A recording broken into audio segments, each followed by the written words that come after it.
दोस्तों, India versus England का semifinal match खत्म हुआ था और इंडिया जीत की खुशी मना रही थी। ऐसे में संजू सैमसन ने कुछ ऐसा किया जो लफ्जों में बयां नहीं किया जा सकता। आज के इस विशेष वीडियो में हम आपको दिखाएंगे संजू सैमसन की उस महानता और एमएस धोनी के उस ऐतिहासिक बयान की पूरी कहानी, जिसने करोड़ भारतीयों की उम्मीदों को सातवें आसमान पर पहुंचा दिया। और एमएस धोनी के उस ऐतिहासिक बयान की पूरी कहानी, जिसने 140 करोड़ भारतीयों की उम्मीदों को सातवें आसमान पर पहुंचा दिया है। दोस्तों, जैसे ही अंपायर ने इंग्लैंड की अंतिम विकेट गिरने के बाद भारत की 7 रनों की रोमांचक जीत का आधिकारिक ऐलान किया और टीम इंडिया शान के साथ फाइनल में पहुंची, पूरा वानखेड़े स्टेडियम मानो किसी ज्वालामुखी की तरह फड़फड़ा। चारों तरफ केवल धोनी धोनी और संजू संजू के गगनभेदी नारे गूंज रहे थे। इस हाई वोल्टेज महामुकाबले में अपनी जादुई बल्लेबाजी से 89 रनों की आतिशी और मैच जिताने वाली पारी खेलने वाले संजू सैमसन को जब मैन ऑफ द मैच के प्रतिष्ठित खिताब के लिए मंच पर बुलाया गया, तो उन्होंने वहां कुछ ऐसा कर दिखाया, दर्शकों और करोड़ भारतीय लोग का भी दिल जीत लिया। संजू ने जैसे ही अपना अवार्ड अपने हाथों में लिया, वे मंच पर रुकने के बजाय सीधे वीआईपी स्टैंड्स की ओर एक लंबी दौड़ लगा दी।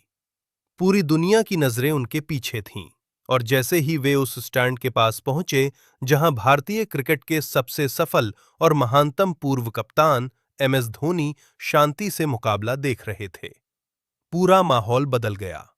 कैमरों के फ्लैश चमकने लगे और करोड़ों लोगों ने अपनी स्क्रीन पर वो ऐतिहासिक मंजर देखा जिसने भारतीय संस्कारों की एक अमिट छाप छोड़ दी। संजू सैमसन ने एक सच्चे और समर्पित शिष्य की तरह बिना किसी संकोच के भरी दुनिया के सामने एमएस धोनी के पैर छुए और उनका आशीर्वाद लिया। ये दृश्य इतना मार्मिक और शक्तिशाली था कि धोनी ने भी एक पल की देरी किए बिना तुरंत झुककर संजू को उठाया और उन्हें अपने सीने से लगा लिया। धोनी ने किसी बड़े भाई और गुरु की तरह संजू की पीठ थपथपाई और उनके कान में कुछ शब्द कहे, जिसे सुनकर संजू की आंखों में चमक और चेहरे पर एक आत्मिक संतोष दिखाई दिया। वानखेड़े की गलियों से लेकर स्टेडियम के अंतिम कोने तक खड़ा हर शख्स इस भावुक मिलन को देखकर, क्रिकेट प्रेमियों की आंखें भी नम हो गईं ये नजारा देखकर। केवल एक सफल खिलाड़ी का दूसरे महान खिलाड़ी के प्रति सम्मान नहीं था, बल्कि ये उस महान विरासत का सम्मान था जिसे कैप्टन कूल धोनी ने बरसों पहले शुरू किया था और जिसे अब संजू जैसे युवा और विनम्र खिलाड़ी पूरी शिद्दत के साथ आगे बढ़ा रहे हैं।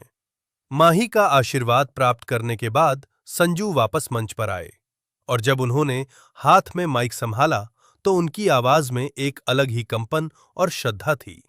संजू ने भरी आंखों के साथ कहा, आज मेरी इस ऐतिहासिक पारी, इस जीत और इस man of the match award का अगर कोई असली हकदार है तो वो सारा श्रेय सिर्फ और सिर्फ माही भाई को जाता है।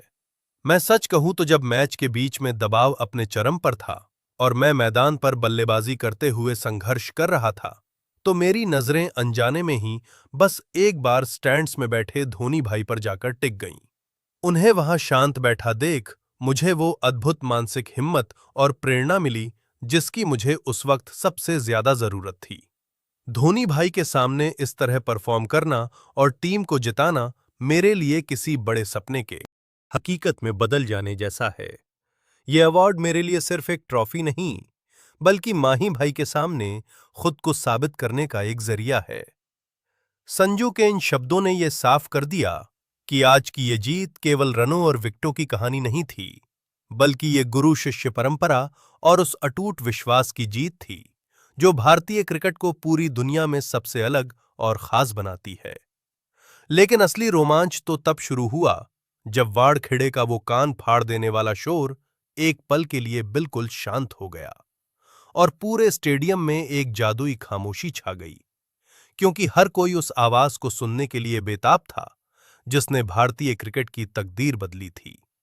तो दोस्तों, अब आपकी क्या राय है? क्या एमएस धोनी को गुरु और संजू सैमसन को उनका शिष्य मानते हो? तो कमेंट करके जरूर से बताएं और वीडियो को लाइक कर दें, चैनल को सब्सक्राइब भी कर दें। फिर मिलते हैं।